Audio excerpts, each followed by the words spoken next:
ఇవ్వాలి, ఇతనికి ఇవ్వాల్సినటువంటి అప్పులు ఇవ్వాల్సినటువంటి బాధితులు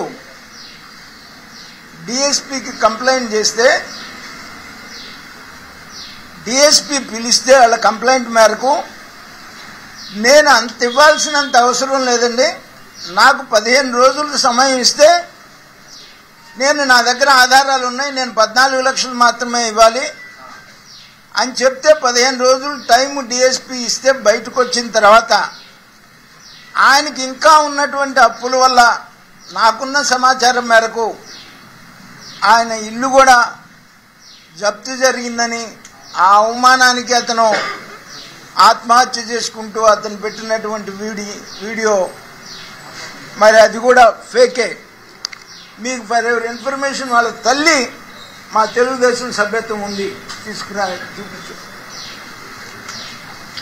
అతని తల్లికి అతనే 100 రూపాయలు కట్టి మా తెలుగుదేశం సభ్యత్వం ఇప్పించాడు. మొన్న జరిగినటువంటి సభ్యత్వంలో ఈ రెండు కూడా ఒక నీకున్నటువంటి క్రిమినల్ మైండ్ ఆలోచనతో నువ్వు దురుద్దేశంతో పల్నాడు ప్రజల్ని అవమానపరిచే విధంగా నిన్న నీ ర్యాలీలో 2 ప్రాణాలు బలికొన్నావు. ఇంకో పోలసాని జయవర్ధన్ రెడ్డి, చిల్లి సింగయ్య వీళ్ళిద్దరు ప్రాణాలు బలికొన్నావు నీ అరాచక ర్యాలీ వల్ల, నీ పైశాచిక ప్రవర్తన వల్ల. అలాగే అన్నం పున్నమ్మ అనే ఆమెకి భృగుబండ విలేజ్ ఆమె కూడా లెగ్ ఫింగర్స్ ఫ్రాక్చర్ అయ్యి హాస్పిటల్లో ఉన్నటువంటి పరిస్థితి.